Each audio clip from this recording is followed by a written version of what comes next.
గోపాలపురం అనే ఒక అందమైన గ్రామం ఉండేది. ఆ గ్రామంలో ఒక చిన్న ఇల్లు కూడా ఉండేది. ఆ ఇంట్లో నలుగురు వ్యక్తులు నివసిస్తుండేవారు.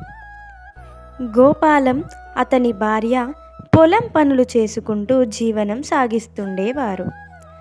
ఒకరోజు గోపాలం, అతని భార్య కృష్ణవేణి తల్లి ఉండగా తన కొడుకు గోపాల్ వారి దగ్గరికి వచ్చి వారితో ఇలా మాట్లాడుతూ ఉంటారు. ఏమైంది నాన్న అలా ఉన్నావు?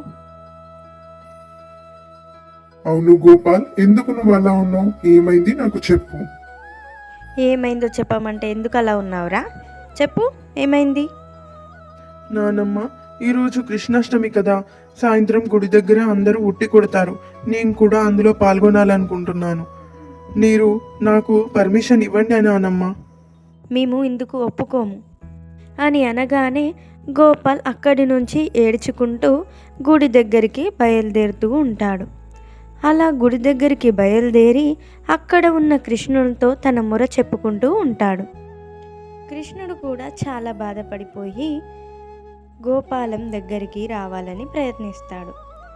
గోపాలం చాలా బాధ వ్యక్తం చేస్తూ ఉంటాడు. అప్పుడే అక్కడికి వెంటనే కృష్ణుడు ప్రత్యక్షమై గోపాల్తో ఇలా మాట్లాడుతూ ఉంటాడు.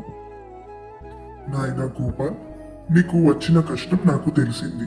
నువ్వు ఎలాగైనా ఉట్టి కొట్టగలుగుతావు. ఎలా కొడతాను? మా ఇంట్లో వాళ్ళు ఒప్పుకోవట్లేదు స్వామి. నేను ఏమి చేయాలి? ఇందుకు మీరే ఏదో ఒక పరిష్కారం చెప్పండి. నేను అన్నిటికీ నీ తోడుగా ఉంటాను. ఇప్పుడే మీ ఇంటికి వెళ్ళి నేను ఒక మహిళ రూపంలో వస్తాను.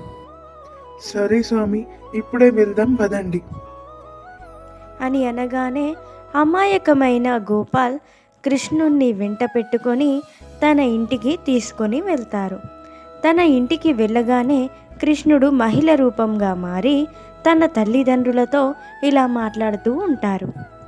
గోపాల్, నీ వెంట వచ్చింది ఎవరు? అవునరా, ఎవరు తను? అమ్మా నాన్న, మీరు ఉట్టి కుట్టడానికి ఒప్పుకోలేదు కదా, ఈమె సహాయం చేస్తానని చెప్పారు.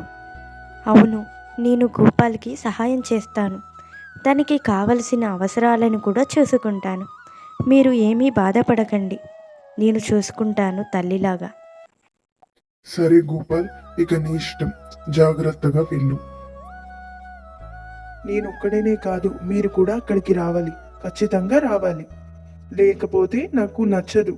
మీరు వస్తేనే సంతోషం అని అనగానే కుటుంబ సభ్యులు మొత్తం కలిసి మరియు ఊరు జనాలు కలిసి ఉట్టి కొట్టడానికి వస్తారు. చాలామంది ప్రయత్నించగా గోపాల్ ఒక్క దెబ్బలోనే ఉట్టిని కొడతాడు. సంతోషంలో గోపాల్ తన తల్లి దగ్గరకు వచ్చి తనతో ఇలా మాట్లాడుతూ ఉంటారు.